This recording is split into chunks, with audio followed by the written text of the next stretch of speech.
wasiirkii arrimaha dibadda ee Sweden Margot Wallström ayaa iska casishay xilkeedii iyadoo iscasilaadeeda ku sababaysay inay doonaysay inay waqti u hesho saygeeda, carruurteeda iyo weliba carruurta kale ee iyadoo tahay.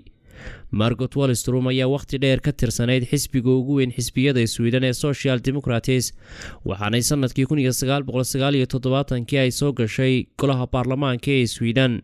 Margot Wallström ayaa noqotay wasiirka arrimaha dibadda ee Sweden sanadkii 2014, waxaana lagu xasuusan doonaa inay horseed ka ahayd guulaha siyaasadda arrimaha dibadda ee Sweden ay xilligan ku naaloonayso. waxaana intii xilligaasi ay haysay ay Sweden ka mid noqotay xubnaha golaha ammaanka ee qaramada midoobay, taasi oo sanadkii 2016 kula tartantay dalka Holland. waxaana Margot Wallström xilligaasi ay safar ku tagtay dalal dhowr ah si ay codka u siiyaan Sweden.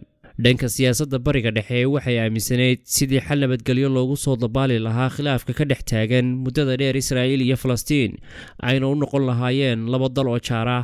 bishii Oktoobar 2014 ayaa xukuumadda Sweden ay u aqoonsatay Falastiin dowlad madax bannaan, taasi oo Sweden ay noqotay dalkii ugu horreeyay ee wadamada EU ee galbeedka Yurub ee u aqoonsada Falastiin dowlad madax bannaan. waxaanay tallaabadani ka cadhaysisay dowladda Israa'iil oo ku tilmaami jirtay wasiirka arrimaha dibadda ee maanta iscasishay inay ahayd cadowga koowaad ee Israa'iil. ugu dambeyntiina ra'iisul wasaaraha Sweden Stefan Löfven ayaa maalinta Salaasada la filayaa inuu soo magacaabo qofkii bedeli lahaa Margot Wallström oo xilkaasi haysay muddo gaadhaysa 5 sano.